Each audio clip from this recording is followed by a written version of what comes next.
Hi ළමයි, ඔයාලට කොහොමද? මේ ටිකේම ඔයාලට රෙසිපි එකක් ගන්න බැරි වුණානේ. ඉතින් අද මම ඔයාලට රසම රස රෙසිපි එකක් අරගෙන ආවා. මේ මොනවද කියලාද බැලුවේ? ඔව් බිත්තර කරි එකක්. හැබැයි නිකම්ම බිත්තර කරි එකක් නෙවෙයි. මස් වගේ රසට බිත්තර කරි එකක්. අපි බලමුද එහෙනම් මේක හදාගන්නේ කොහොමද කියලා. මුලින්ම මං බිත්තර 5ක් තම්බ ගන්නවා. ඊට පස්සේ භාජනයක් ලිපේ තියලා ඒකට පොල් තෙල් ටිකක් දාගන්නවා. දාලා තම්බගත්ත බිත්තර ටික රන්වන් පාට වෙනකම් බෙද ගන්න ඕනේ.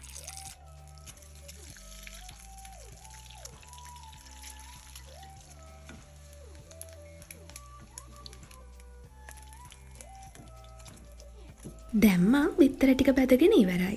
ඊට පස්සේ භාජනයක් ලිපේ තියලා ගින්දර අඩුවෙන්ම දාලා ඒකට මිරිස් කුඩු තේ හැඳි එකහමාරක් දාගන්නවා. ඒකටම 3-5 තේ හැන්දකුත් දාලා මේක අඩු ගින්දරේ මේ කලයකට වෙනකම් බෙද ගන්න ඕනේ. දැන් බෙදගත්ත 3-5 ටික බෙදගත්ත බිත්තර එකට දාගන්නවා.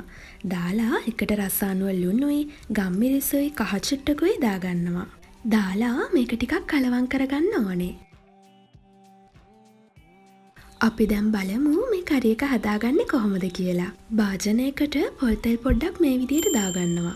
ඒකට උළුහාල් ඇට ටිකකුයි, සූදුරු ටිකකුයි, කුරුඳු කෑල්ලකුයි, කරාබු නැටි දෙකකුයි දාගන්නවා. මේ වෙලාවේදී ඔයාලා ගින්දර සාමාන්‍ය ගානට තියාගන්න.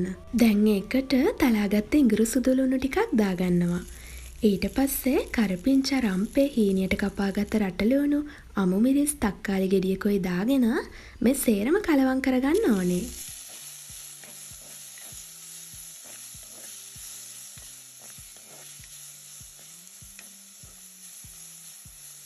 ඒකේ සුවඳ එනකන් තෙම්පරාදු වෙගෙන එද්දී මං ඒකට 3-5 තවර ගත්ත බිත්තර ටික දාගන්නවා.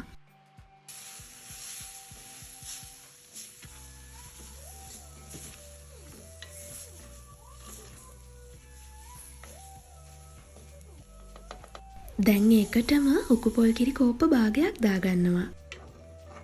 ඊට පස්සේ මේක ටිකක් නටාගෙන එද්දී මම මේකේ රස වැඩි වෙන්නයි ලස්සන කල එකක් ගන්නයි කළු කුඩු තේ හැඳි භාගයක් මේකට දාගන්නවා. දැන් තියෙන්නේ මේක හොඳට උකු ගතියක් වෙනකන් උයා ගන්න.